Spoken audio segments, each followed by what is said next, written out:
A deadly and provocative scene, just as attempts were being made to end decades of war. An explosion targeted riot police outside Bogota's famous bullring earlier this month. One officer was killed and more than 20 injured. The National Liberation Army, or ELN, now says one of its urban commandos carried out the attack to pressure the Colombian government to declare a ceasefire.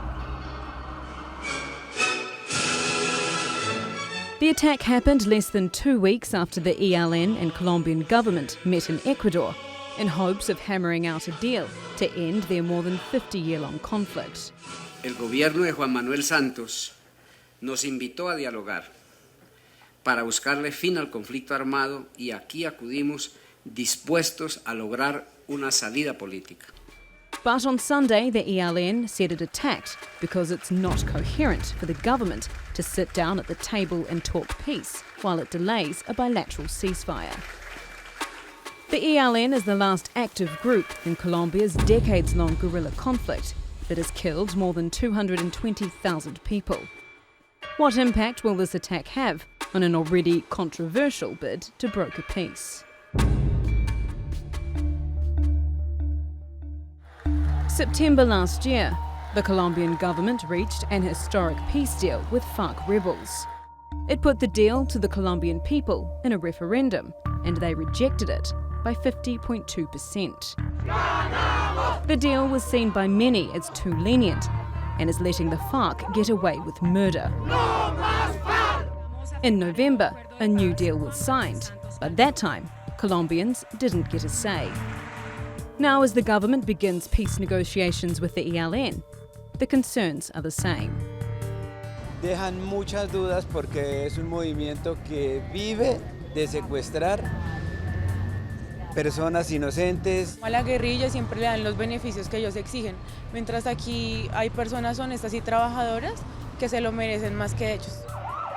And in light of this attack, the pressure from the opposition to end the talks is mounting.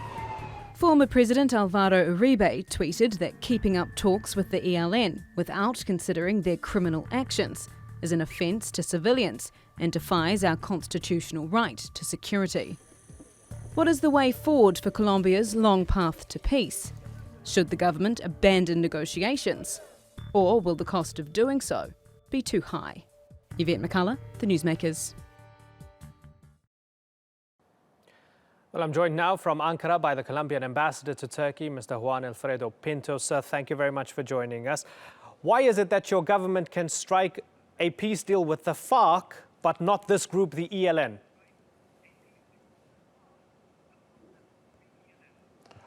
Oh, the peace agreement with the FARC is the biggest achievement in the peace-building process of Colombia during the last 20 or 30 years. FARC is the guerrillas group that most significant, not only in military sense, also in the space that they have taken in the territory of Colombia and in numbers and the military capacity. So they now are incorporated totally in the peace process. Now we have near about 7,000 former guerrillas concentrated in 21 compounds in different areas of the country. And now we are starting the process of disarmament and the reconstruction of the nation and the commitments about the peace agreement. The second group that is, the significance is almost marginal. It's about 1,500, 2,000 members of the ELN guerrillas that we have started the negotiation with them on 7th of February with the mutual pretension to finish an agreement very soon and to try to complete in this way the 100% peace process in the total territory with the all political rebels forces in our country. Now we are going to complete the first month of negotiations. We have the natural difficulties in the beginning and the formal beginner of the process in this case. Yes, so you say they're insignificant in comparison to FARC. Obviously, they're not insignificant to the people who were injured in Bogota. Of course, 26 police and civilians injured. One policeman was actually killed. So they're not insignificant to the family of that policeman, right? Are you worried that the ELN, as it lashes out in the absence of peace, is going to derail not only your negotiations with them, but also the negotiations with the FARC and the general peace process, because the Colombian people will start to stop supporting your government?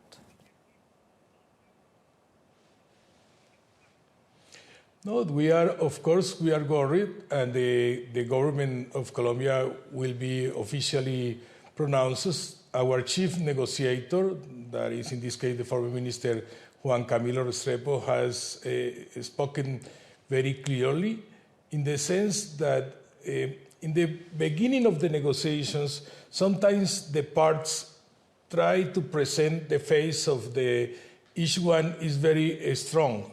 And this is the explanation of this blast near about the bullfighting place of Bogota, with the terrible consequences you are mentioned to the family and one member of our police that passed away in that incident. But the expressions are very clear.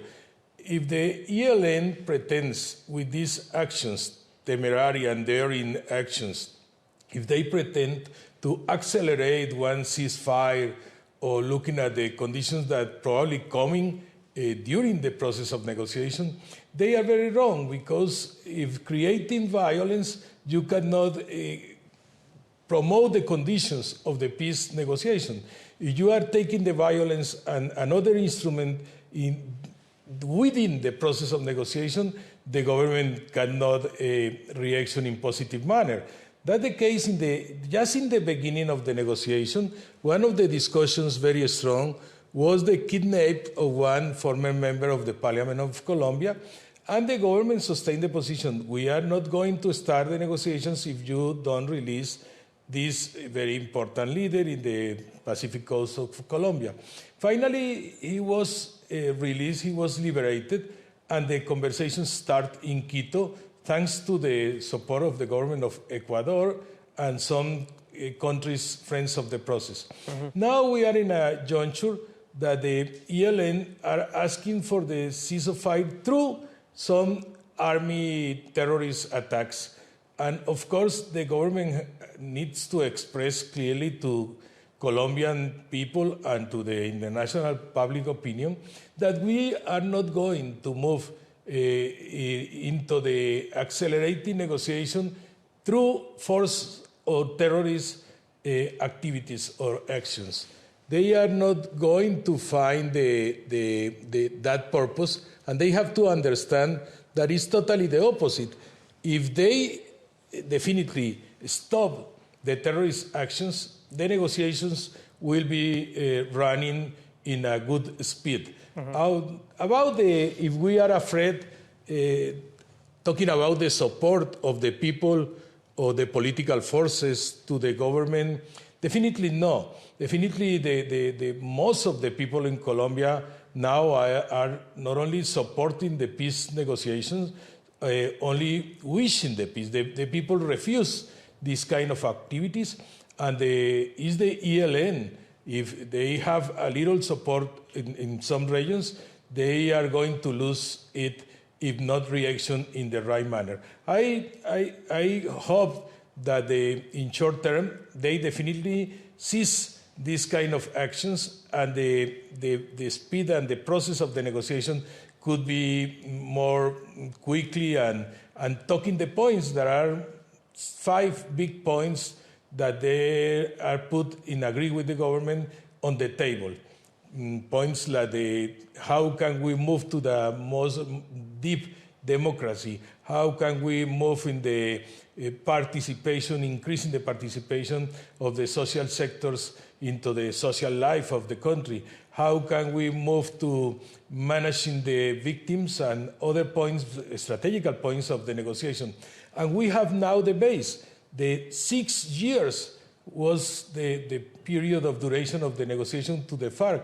For it's impossible discussed that the base of the new negotiation with the ALN is crossed by the agreement that we have signed, and it is in practical implementations with the FARC. Ambassador Juan Alfredo Pinto, it's been a pleasure having you on the program. Good to get your government's perspective on this very important issue. Thank you very much for joining us.